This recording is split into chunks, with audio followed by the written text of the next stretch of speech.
believe that my education, my experience, my background with municipal law gives me a nice framework to take over the city, and I share a vision that is currently in place, and looking forward to taking Twinsburg, I guess, to the Twinsburg of tomorrow. You know, we've seen a lot of changes in Twinsburg over the last 15, 20 years. When Mayor Prokop came in, there was a lot of housing development, a lot of increase in population. Now we're looking at more of a tailored approach to Twinsburg in terms of more of a curbed growth in terms of taking what we have, especially in our downtown area, trying to create an identity down there. But you know, I've lived in Twinsburg 25 years. I've got 3 kids that were born and raised in Twinsburg. Currently 2 in the school district. I've just got a vested interest in looking for that long-term commitment to the city that Mayor Prokop had. Gary, what about you? Why are you running? Well, I've been a resident of Twinsburg for 40 years, and I taught in the school district for 35 years, and have a master's degree in administration. And my background in leadership in administration, I was athletic director and assistant principal in the Twinsburg City Schools. My background includes leading large groups of people and accomplishing tasks, working with people and the public, and of course the students and the parents of the community. I've been dedicated to the community for many, many years. I'm currently the president of the Twinsburg Chamber of Commerce, and I'm also president of the Twinsburg Rotary Club. I'm treasurer of the Twinsburg Athletic Boosters. So I've been very involved at all different levels and all different kinds of commitments to this city for many years. And I just think that my background, my experience would make me a better leader for tomorrow. Okay. One of the things I noticed in reading your candidate data sheet is you say the voices of this community have been ignored in recent years. I'm wondering, what are you referring to specifically? Specifically, I'm referring to a couple of issues that have come up with our residents. One being the creation of roundabouts in a couple of different spots in our city. The residents were very vocal in opposition to having roundabouts put in. I voted against that legislation and tried to stop it, but was outvoted. I think the majority of our residents are opposed to having them. It was touted as being safer in terms of less deaths in a roundabout intersection than a traffic light, and we've never had a death at that intersection. So we're really trying to improve on something that's already perfect. I was all for widening the road and putting in a signalized light with a turn lane, etc. But that was one of the issues that we ignored our residents. Another was there are a lot of people who were interested in finding more out about our old school, which is on the square in Twinsburg, and I believe that it's something we should listen to our residents and at least put on the ballot, get appropriate information before deciding whether or not to tear down the building. And it hasn't been decided to tear it down, but the indications are it's going in that direction. And you're saying that there hasn't been, the mayor hasn't been forthcoming about either of these, about listening to the residents about building roundabouts, or why they want to tear down the old school? Yes, I'm saying our leadership was in opposition to listening to the community. We had a community forum where we brought in a lot of people from the community to discuss the roundabout. The overwhelming opinion that evening was people just did not want it. Mm-hmm. And the end result was that it was passed and voted through. So the majority of council supported it? Yes, that's correct. Okay. Ted, would you like to respond Sure, to that? Sure. Sure. I think the two issues that Gary's referring to, I mean, when I've spoken with residents, and, you know, we did have a roundabout. When we look at that section of roadway from Solon to Post Road, that's one of our largest accident sections, as well as traffic. So there was two issues that were approached to ODOT, and that was to try to help both those situations. ODOT came to us and said, okay, we want a roundabout at Glenwood 91 and a roundabout at Meadowwood. And council actually stepped back, and, you know, the city actually hired private engineers because there was some pushback from a targeted group of residents. The same private engineers said the same thing. So then we started really looking at what we would do there. And when we started researching and we visited Green, there's a 2-lane roundabout, and started looking at the safety of roundabouts, we still pulled back and said, okay, design a traditional intersection. And that intersection was 5 lanes, and our biggest concern was not necessarily deaths, but the increase of bodily injury accidents. So when you look at roundabouts, there is probably an 80% decrease in bodily injury accidents. How it's going to work, I think we're all kind of waiting and seeing. But however, based on what we've seen and the data we've seen, and the way that's going to move traffic and how safely that's going to move traffic, that's why council supported it.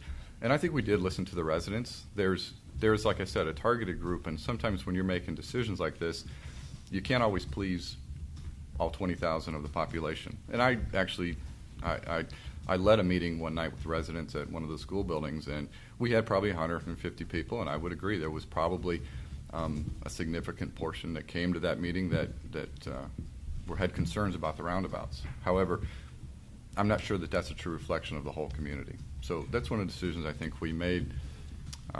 As for the old school is part of a proposed redevelopment project that we're working on. The property sits probably directly in the middle of that. And while that has moved forward toward demolition, we're still trying to assemble properly. The CIC, the Community Improvement Corp that's been formed, is trying to assemble property to then go to developer and say, okay, what can we do to create some identity in our downtown area? If that developer comes to us and says, that old school is perfect, I want to put however many millions of dollars into it and make it part, you know, let him go forward. But right now, the biggest concern I've heard from residents, and I think one of our biggest concerns on council, is to make that building viable is the dollars just isn't justified. So that's where I guess we stand on it right now. And it sits, you're saying, Ted, in the middle of an area that you want to develop downtown. Right. We're looking at the southeast quadrant. So if you know anything about Twinsburg, there's Chase Bank to Tinkers Creek all the way to Creekside. And that area, the old school sits kind of in the middle of that proposed area for redevelopment. If it can be incorporated and a developer brings a plan that the residents and administration like, then keep it and put the money into it. But if not, I think I'm not opposed to just keeping it just to keep it. There'd be too much of city dollars that would go into that to try to make that building habitable again. Okay. You had mentioned this CIC. It is Community Improvement Corp. Right. And you're on the board of it? Yes. Tell me a little bit about it. It's kind of an interesting way of going about attracting developers. Well, it's what's not unusual. There's probably over 150 community improvement corps around Ohio. I've worked with some and have seen the positive impact they've had. You look at University Circle. I mean, that's a community improvement corps. Chris Ronayne is pushing that. You look at Ohio City. You look at a lot of different areas.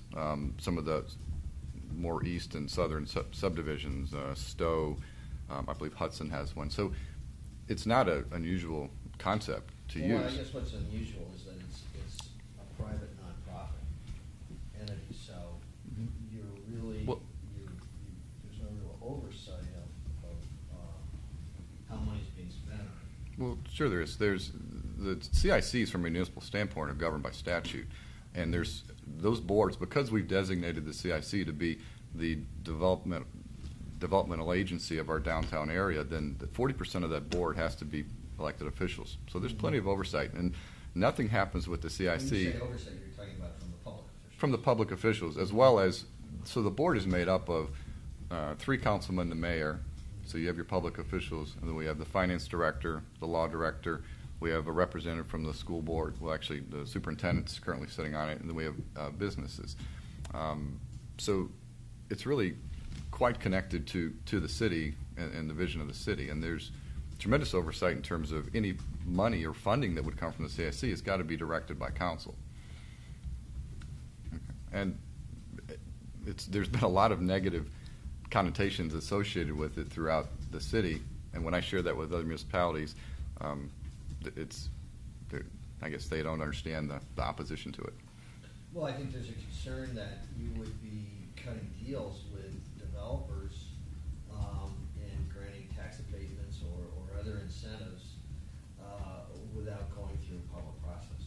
Well, any of the tax abatements or incentives would have to go through council. We wouldn't have the power to do that. You would hold public hearings. Well, sure. Anything that would be involved in a developer, we're trying to just assist in assembling property.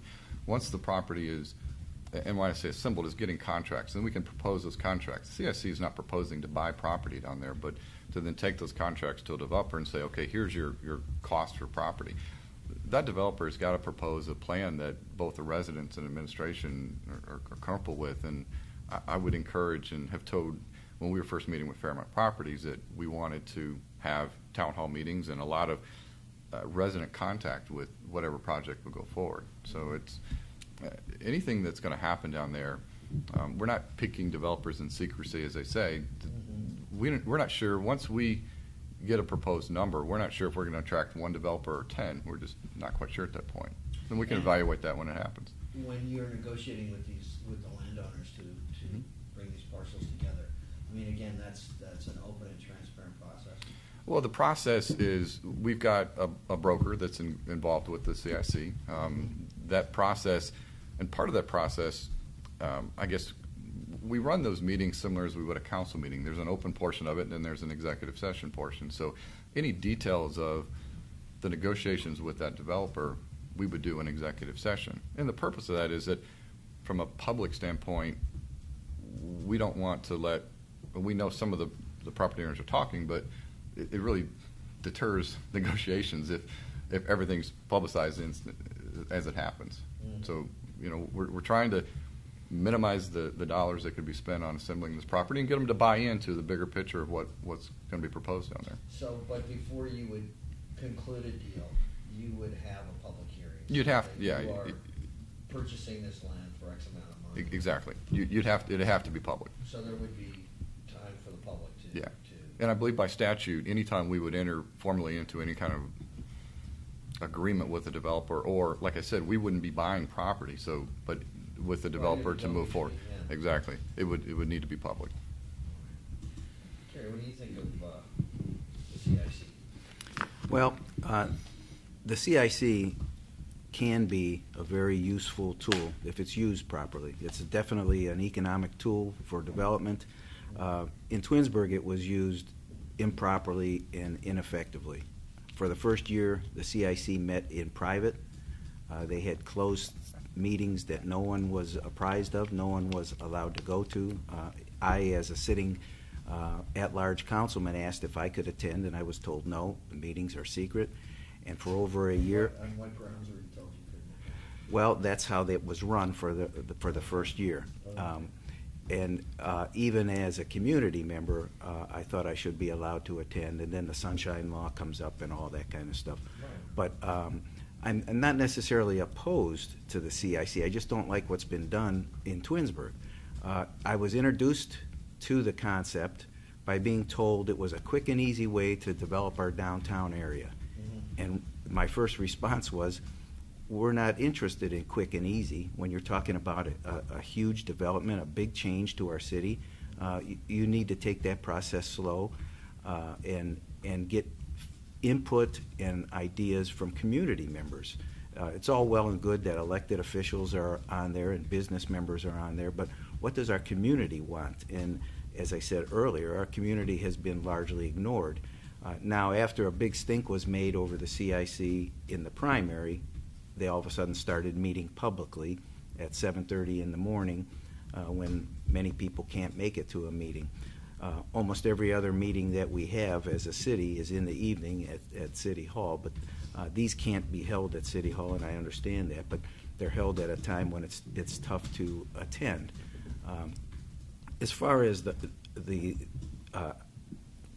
what the process is and what the attempt was, the idea, of course, was to accumulate properties. I was told by the mayor that this was a great way to do it because she didn't have to go out for bids. She could pick whoever she wanted to come in and accumulate the property. And that is appropriate in the CIC, and that is how it works. But I think one of the things that happened is there was public information put out regarding what the CIC was doing, and I know I got a few phone calls from landowners in the area, and they told me their price just went up because they found out what was going on because of a television interview that was done regarding that development project. So it really hasn't been handled properly. It's another layer on top of what we have in the city. Another layer of what? Of going through a process after, if the CIC makes a decision and moves forward to try to go with a certain development, it still has to come back for a public hearing, it still has to go in front of our planning commission, still has to follow our charter all the way through the development. And as I say, initially with the idea of having someone privately accumulate all of the land in the area, that could have been helpful, but the cat's out of the bag now, and as I said, I think prices have gone up. And yeah, it's hard to keep that secret. I was curious about the no bid part of the yeah, a couple of the comments. I don't know that any councilman was ever told they couldn't attend. I was a proponent of developing the CIC and encouraged all councilmen. Told that I couldn't attend. Okay, so in terms, you're not aware of that. I'm not aware of that. I encouraged all councilmen to attend. I think it was a very important. Did other council people attend? I can't remember back over. I mean, we haven't had a lot of activity in the CIC, so there's not been much going on, and behind any doors open or closed. It's just at this point we've been just trying to evaluate processes in terms of how we're going to move forward. We had initially started to move forward with trying to attract the developer, but then we found out the developers don't want to assemble land, so we took a step back, and now we're taking a different approach. In terms of the public bid, what we're referring to is, for example, the old school. The old school is a property that is a significant piece of land that would sit in this development, redevelopment. If we go through and don't use the CIC, that land, if we get a developer interested that somehow assembles all the property but the old school, if the city wants to then work with the developer, sell them that property, we can't do that. It has to go to public bid. So we can't control who's going to buy that property at that point. Under the CIC, if we're in a development agreement, we have a developer on board, we have a project that the residents and the administration likes, that property could go into the CIC, and then we could work out whatever. I mean, there's asbestos issues, a lot of things going on with that building that we could then work out with that developer outside of public bid. Now, it's not going to be outside of public knowledge, but it would be outside of a public bid. But without that public bid, I mean, if I'm a landowner and I want to sell my property, I mean, the more people I have bidding on it, the better it is for me. Right? Well, there's nothing stopping you from doing that. You don't have to sell to the city if you're a private landowner. You can auction it. You can do whatever you want. Okay. I mean, that's why we've got a real estate broker engaged to try to negotiate with you to make you part of the project, and you're going to get whatever market value is that you feel is appropriate for your property. Doesn't change that. Okay, so I wouldn't have to worry about eminent domain or anything like that. No, there's law. The laws have changed tremendously, and you can't take property for economic development anymore. Back 2005-06, you could. The laws changed 2007. So it's can't be done anymore. Okay. So you feel reassured, Gary? Reassured? Yes. No, I still don't like the current makeup of the CIC. Uh-huh. I think we need to involve some residents, and I think we need to take a look at involving more council persons, which would then mean that it's going to have to be affected by the Sunshine Law and have open meetings, and there's nothing wrong with that. We have 7 elected officials that have been elected by ward and at large that were put there to make decisions for the city. And in your conversation with your colleagues, Gary, none of them said that they attended any of these meetings? No.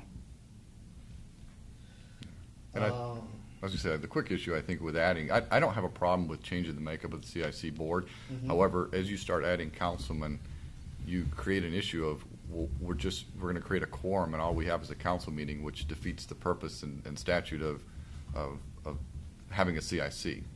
So if you're going to have enough councilmen there to have a quorum, you're pretty much disbanding the CIC.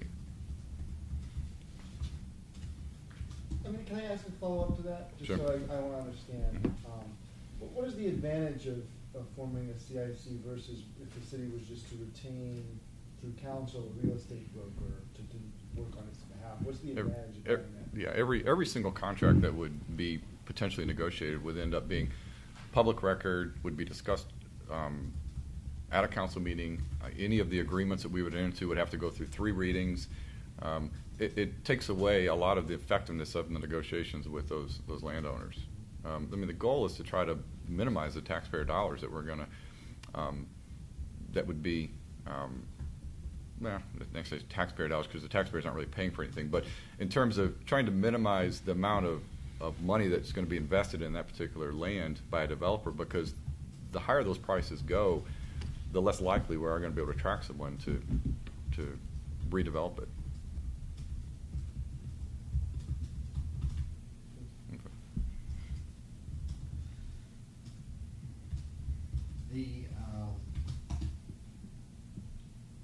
You were saying, Gary, that you're president of the Chamber of Commerce there in Twinsburg. Yes. And what's the feeling of the Chamber of Commerce about the CIC and its role in attracting developers? Well, to the city to develop downtown?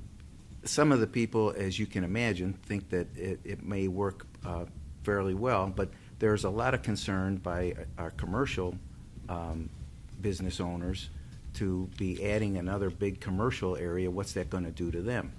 Many of these people have been long-time businesses that have supported our community, and to put in this new development area would possibly affect their business or drive them out of business, quite frankly. And so it really depends who you talk to. I think for the most part, in my dealing with commercial people, though, they're not very happy about what could be happening and how it could affect them. But you agree with Ted that, there needs to be a development, economic development of downtown for Twinsburg to grow, or do you disagree with that? Well, we do need to make some changes. We've got some properties that probably shouldn't be in existence any longer. I'm not sure what the initial proposal is what we want or need in Twinsburg, but there are opportunities there to develop that area and develop other areas, and maybe looking at different things, different ways, different things to develop in terms of the use of the CIC. See, I would say from my interactions with some of the smaller businesses, they're extremely excited. I talked with the owners of a new tea and coffee house that we have in town, and what our biggest issue is, we were ranked the top 22nd, city in the U.S. by, I think it was Money Magazine. However, one of the quotes in there was that Twinsburg lacks an identity in their downtown area. All their residents have to go elsewhere to do things, and that's where the smaller businesses that I've spoke to are excited about having some type of destination that's going to actually bring our residents to spend their dollars in town, as well as attract people from the surrounding communities to come into town. All that activity will, we do have some vacancies. We have a big Giant Eagle Plaza that's, that has some vacancies in it, but all that'll fill in as we create more activity and create a destination in Twinsburg. So is there a aim for this identity? We're so early in trying to get through this process. Like I said, we started with the developers first, and that came to a dead end. Now we're just now approaching landowners and trying to negotiate. There's been no contracts in place, so a lot of this is, for 2 years. There's been, while we're working, there's not a lot going on because it's not a fast process. It's not. It's just trying to move forward and talk with all the landowners that we need to. With Twinsburg, so people, residents of Twinsburg, is it more like a bedroom community then? So they're there and they raise their families, but then they go to, I don't know, Kent or Hudson or Yeah, we have a handful of restaurants in town that do well at times, and however, when you're limited to 3 or 4 or 5 restaurants, I have teenage boys, and unfortunately, I can't take them to Blue Canyon once a week to eat because it's not real affordable. But yeah, we end up going to Hudson, or you go to Macedonia, or you end up going to Solon, or you go to Aurora. You even look at Aurora. Aurora's got more family-owned, smaller restaurants, double probably what Twinsburg does. So yeah, I think that's one of our biggest complaints. We don't really have. I always compare to Hudson. You look at Hudson's First in Main, did a very good job of creating an area that you don't really care where you park. There's green space, there's shops, there's restaurants, there's walk. You can walk to it. You go to Giant Eagle in Twinsburg, and then you want to go down and eat at Panera. You get back in your car, you drive down, and you get back out. There's nothing inviting about walking down and spending any time there. So we need that. Hudson holds a lot of family events. Chagrin Falls holds a lot of family events in their parks in those areas. I think we can do the same thing. Is the big thing in Twinsburg is the Twins Festival? Is that like the big? Yes, it's big. Well, it doesn't belong to the city. It's privately owned. I know, but it's sort of like the big tourist. it is a big attraction. Yes, Yeah, it's our probably biggest event. for 3 days a year. Yeah. Yes. We've added some new events that have done well. We've got Taste of Twinsburg now that's come on. So there's been some new events and that's been added. That we're trying to do. All right. Other issues in Twinsburg. Do you have are there stormwater management concerns, flooding, that kind of those kind of issues? Well, we've worked through a lot of that stuff in the last several years. We had some issues with flooding of basements in certain areas, and we've worked on changing the sewer system in several areas. Go ahead. I was going to say, I think one of our issues we're looking at is we do have an aging infrastructure. There's a lot of work we're doing currently on roadways. We do a good job of planning out those projects years in advance, looking for funding. We're replacing sanitary lines. We're putting in new sanitary lines along Chamberlain Road. So I think that's that's kind of part of that. How we're moving forward in the future is in terms of trying to deal with that aging infrastructure, as well as our housing developments. While we have a couple small ones going up, we're pretty much maxing out what we can do from a residential standpoint. So now it's more of just a tailored kind of growth where we're going to take Twinsburg in the future. Both of you in your candidates, you mentioned safety. Mm-hmm. That's an issue in Twinsburg? No, it's not an issue. We have outstanding safety forces, okay. and I think both of us are in agreement that we want to keep them on the top of the list. We had to, when we lost the Chrysler plant, we had to cut back on some of our training and some of our expenses, and we have now started back toward where we're sending our firefighters and police out for training and seminars and so forth and that kind of stuff. Yeah, you're a little more specific. You mentioned proper staffing levels. Mm-hmm. Yeah, and I think that's something we've looked at in the past. There was some reduction in force through attrition in some of those leanish years that we had when the Chrysler plant closed. From a financial standpoint, the city has built up our general fund. However, we still need to really stay on top. We repealed the 0.25% tax, which had about a $2.5 million impact on our revenue. So we need to really continue to look at our staffing levels with our safety forces and I know we've added some officers and we've added some firemen last 2 years, but we still need to really look and maintain from fiscal responsibility, maintain the budgets. But I think they're getting to a point now where they were prior to 2008. So, and where does your tax revenue come from? Where does the money come from? Primarily from income tax. Income tax.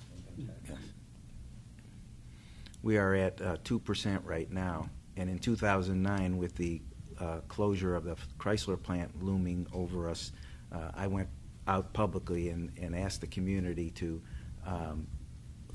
allow us to raise that 1/4%, so that we would have that added income. At the same time, I promised them in 4 years I would work to rescind that tax, and I did. In 2013, I brought forward legislation to bring it back down to 2%. Okay, so how long was it? For 4 years. 4 years. Yes. So it was 2.4? It was 2.25%. 2.25%. Yes. Yeah, council approved that back in 2009, and there was a lot of information shared with the residents. Residents approved it, and council agreed to repeal that, and if things were financially stable, and they have been. All right. There was something. There were a couple of things that were brought to our attention regarding you, Ted. Mm-hmm. This was brought to our attention by the council president. Okay. And I'm sure you know what I'm talking about. It has to do with the city fitness center, Mm-hmm. and your role as a spin instructor there. Spin instructor. Part-time spin instructor.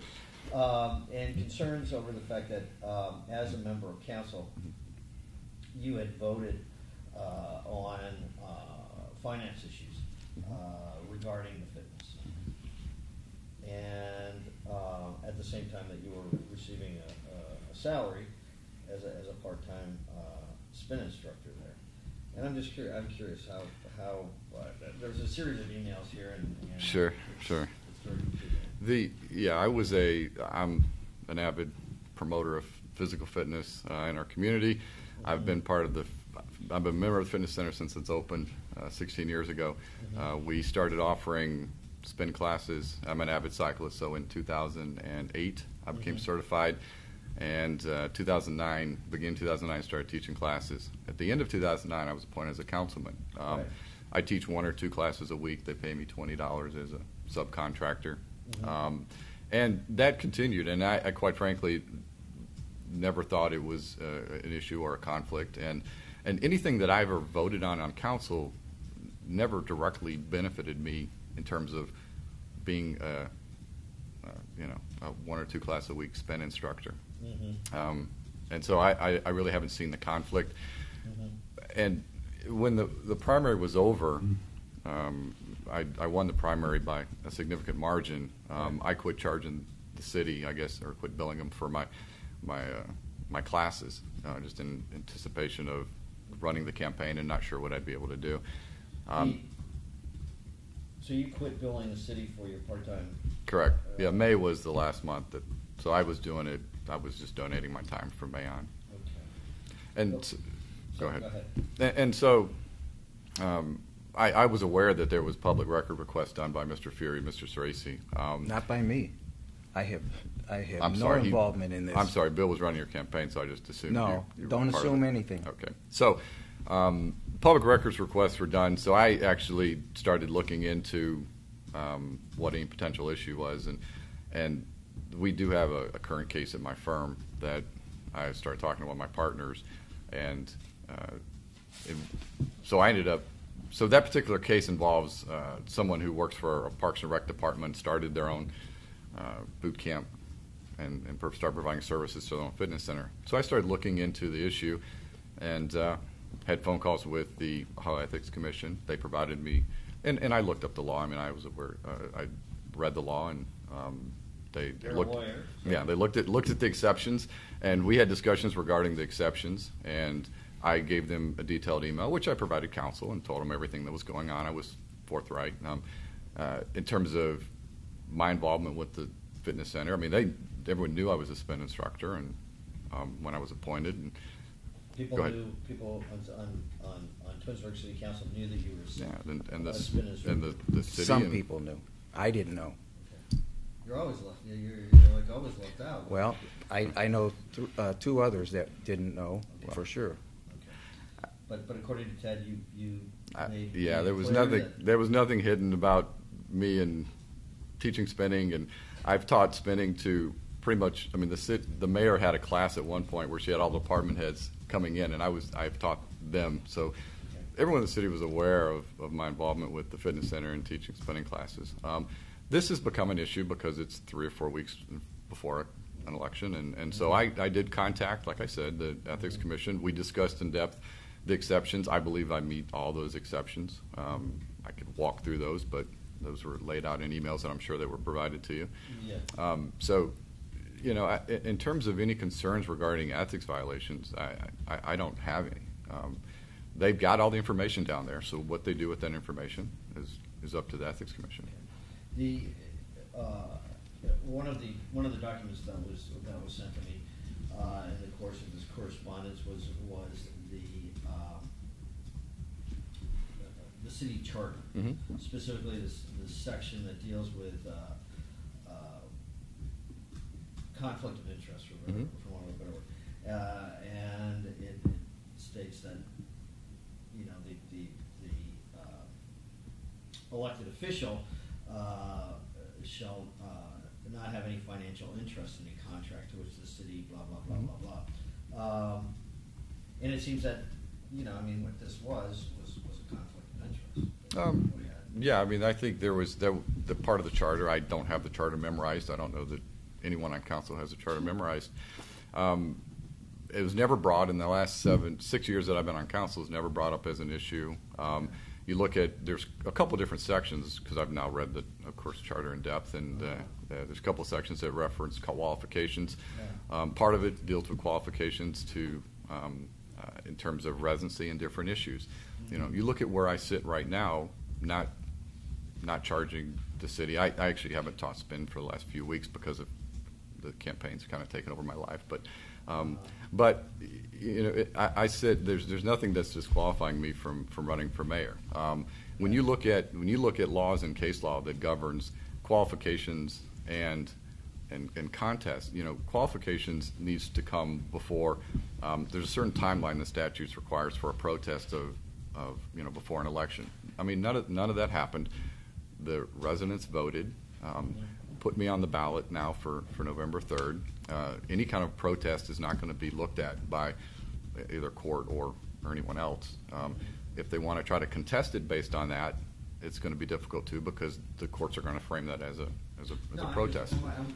I agree with you as far as the law goes. I'm just thinking in terms of the public perception that here you were sitting on city council for 6 years, and you were voting on contracts for bikes that were significant contracts that were going to go to the fitness center, where you taught, part-time spin class. So you did benefit. You were earning, several $100s at least a year from that, and so that's a clear conflict of interest. I don't know that that's. I just don't see that as a conflict of interest. When you're looking at, I'm not the only spin instructor. We've got multiple spin instructors. There's probably 10 classes that occur. The bikes were original bikes. It wasn't my decision to replace those. It wasn't my decision I didn't pick those bikes out. I didn't do anything. This was all done. I didn't know the bikes were even being purchased until Parks and Rec came to council and said, as part of our equipment that we budgeted for each year, we're going to replace bikes, and we're going to replace some treadmills, and we're going to replace this. So there was nothing that personally benefited me. I'm going to sit up there and whatever bike they provide me, and I'm going to talk through a mic and make people sweat. That's there's no personal benefit to me to voting on a spin bike purchase. Okay. And you mentioned earlier, Ted, that you stopped accepting payment in May, but as part of the documents that were sent to us, it shows that there were payments made actually 2 payments made in June. Yeah, there were 2 in June. So, Yeah, and so when I received that document, I contacted the fitness center and the finance director and questioned those two payments. They were a double payment. One of them, when we contacted the fitness center employee that sent those, she sent me an email saying that she inadvertently sent it over twice to the finance department, and they were double paid. So I reimbursed the city when we found that out. And so I don't. when you say double paid, so There were two invoices of different dates. So what happened is the invoice I sent over, when you open it up, it changes the date. I believe I was on vacation a lot that month. She was on vacation, but she sent that over twice to the finance department. They paid me. When I saw that document, I questioned it, and I reimbursed the city for that. So you reimbursed the city for whatever 2 times 460 is. For $460. So You're paid, but you've got two 460 payments here. right. Right. So One of them was for my services, and the other one was an overpayment. Okay. So, Yeah. so you are actually getting paid through June, through the first week in June. Well, that's for No. his service in May. Ended in May. Okay. Correct. Ended in May. I just would like to add a few things. Number one, as I said earlier, I knew nothing about this. In fact, my first notification was the email from Ted that came to me telling me that he had this issue and that he was self-reporting to the Ohio Ethics Commission. I received that on a Friday evening. It was my first notification that there was a problem. Secondly, just so that you see that there is a difference, I own a small business. I make trophies, awards, plaques, plates, different kinds of sporting awards, etc. I've been furnishing product to the city of Twinsburg for 10 years that I've been on city council. I've never charged a penny. I've been asked to bill the city, and I've always said absolutely not. I think it's just a different approach, and I would never do that. I've donated things for honors that we were giving out to different sports teams that we had at council meetings last summer, to the VFW. I make stuff for our golf course, for our fitness department. So I've made all different kinds of stuff, thousands of dollars worth of stuff, but I've always donated it to the city. So you're making trophies not just for sporting events, but also We had a state military champion. service. Yes, we had a state championship girls basketball team. We honored them 2 years in a row. And they each got plaques. I donated that all to the city. Last summer, our VFW put on a big function, the Cost of Freedom, and we honored all the VFW members with a plaque after that event. And I guess I would say, for Gary to say that he had no knowledge, Mr. Fury's openly running his campaign, so that's. I'm running my campaign. The fact that you think somebody is running it for me is just incorrect. So, Ted, what you're saying is that you're saying Gary's being disingenuous here? Well, this is a situation that, the council has had knowledge of this, the city has had knowledge of this, the mayor's had knowledge of this issue, and it's been going on for 6 or 7 years, and it surfaces 3 weeks before an election. So you can come to your own conclusions. And it surfaced to me because Mr. Yates sent me an email. Okay. One last thing I wanted to ask you was, you received the endorsement of Mayor Prokop. I did. Do you, Gary, have the endorsement of the council president? I'm just wondering, is there a divisiveness on council at this point? In terms of, you have very strong views on your candidates. What you've been telling us, that the city has not been forthright with its residents. It's not listening to the residents. Ted, on the other hand, has been saying that the city has been listening to the residents, and really it's a select group of residents that are raising concerns over the roundabouts and the old school. I mean, is there a divide in terms of the perception of the community? Where do you represent a majority opinion of the community, or are you? Well, I would guess that we'll find out on November 3rd. Well, the reason I bring it up is Ted, at least in the primary, I mean, he did